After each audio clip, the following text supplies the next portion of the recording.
विरोधामध्ये जुन्नर तालुक्यातली जी काही जनता आहे ती जुन्नर तालुक्यातली जनता अत्यंत पेटून उठलेली आहे। आपल्याला माहिती आहे की 9 तारखेपासून सूरजभाऊ वाजगे इथं उपोषणाला बसलेले आहेत। प्रचंड मोठ्या प्रमाणामध्ये जुन्नर तालुक्यातला पूर्व भाग असू देत किंवा पश्चिम भाग असू देत, मोठ्या प्रमाणामध्ये लोक जे आहे ते या उपोषणाच्या समर्थनार्थ आणि अदानी प्रकल्पाच्या विरोधामध्ये रस्त्यावरती उतरलेले आहेत। त्या दिवशीची जी बैठक झाली प्रशासनाच्या बैठकीमध्ये ठामपणे नागरिकांनी इथल्या जनतेनं या अदानी प्रकल्पाला विरोध केलेला आहे। आपले जे काही आक्षेप आहे ते प्रशासनाच्या पातळीवरती नोंदवलेले आहेत। काल प्रचंड मोठा रास्ता रोको देखील मडपारगाव येथे झाला।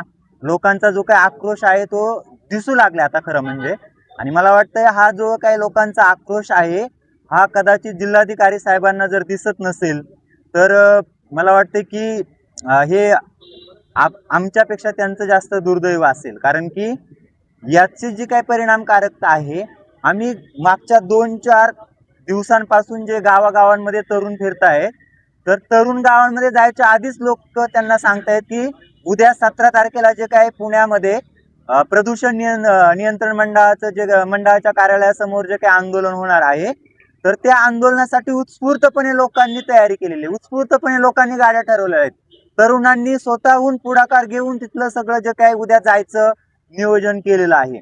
त्याच्यामुळे मला वाटतं की ह्या आंदोलनामध्ये आम्ही असं ठामपणे ठरवलेलं आहे की कोणत्याही परिस्थितीमध्ये ही जी काही 21 तारखेची जनसुनवाई आहे ही जनसुनवाई रद्द झाल्याशिवाय हे जे काही उद्यापासूनच सुरू होणारे जे काही आंदोलन आहे हे आंदोलन आम्ही माघार घेणार नाही। सगळी तयारी झालेली आहे।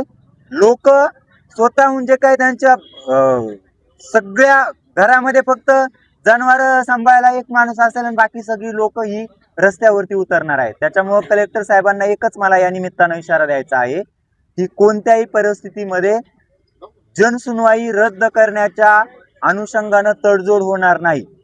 आम्ही ऑलरेडीच प्रशासकीय पातळीवरती वारंवार आम्ही पत्रव्यवहार केलेला आहे।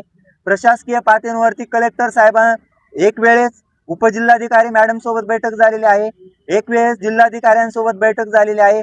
त्याचबरोबर जेव्हा आमदार साहेबांच्या पुढाकारानं जी बैठक झाली आज नवळ्यामध्ये, त्यामध्ये प्रांत मॅडम असतील, तहसीलदार साहेब असेल आणि त्याचबरोबर हे जे काही प्रदूषण नियंत्रण मंडळाच्या अधिकाऱ्यांसोबत आम्ही 3 वेळा चर्चा केलेली आहे।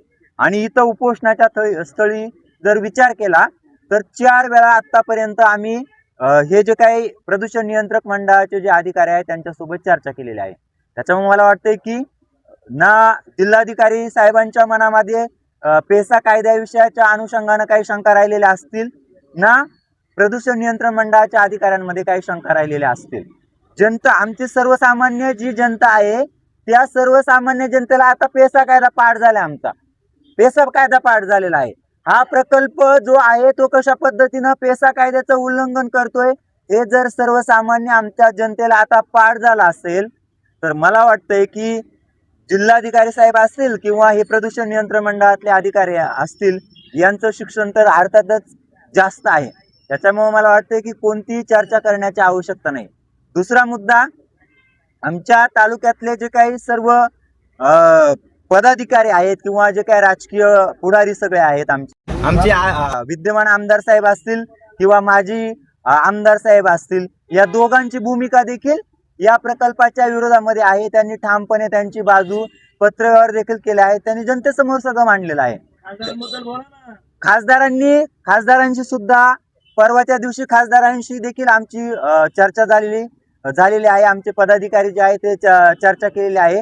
खासदार साहेबांनी असं सांगितलेलं आहे की 18 तारखेला त्यांनी जिल्हाधिकाऱ्यांसोबत बैठक लावलेली आहे आणि त्यांनी पत्र देऊन याचा विरोध केला आहे, असं खासदार साहेबांनी देखील भूमिका मांडलेली आहे। मला या सगळ्या हे जे काही सगळे पदाधिकारी आहे, सगळे जे काही लोकप्रतिनिधी आहेत, या सर्वांची एकच भूमिका आहे की अदानीचा प्रकल्प हा झाला नाही पाहिजे। मग या सगळ्यांचा जो काही दबाव आहे, उपोषणाचा दबाव असेल, आंदोलनाचा दबाव असेल आणि लोकप्रतिनिधींचा दबाव असेल, याच्यानंतर मला वाटत नाही की जे काय प्रशासन आहे ते प्रशासन तग धरल। आणि तरी सुद्धा जर जिल्हाधिकाऱ्यांनी जर आडमुठेपणा केला तर आम्ही मात्र आमच्या आंदोलनावरती आणि सूरजभाऊ देखील त्यांच्या उपोषणावरती ठाम आहेत। त्याच्यामुळे कुठल्याही परिस्थितीमध्ये जोपर्यंत जनसुनवाई रद्द होत नाही तोपर्यंत हे जे काही एल्गार आहे शिवजन्मभूमीचा हा थांबणार नाही. धन्यवाद.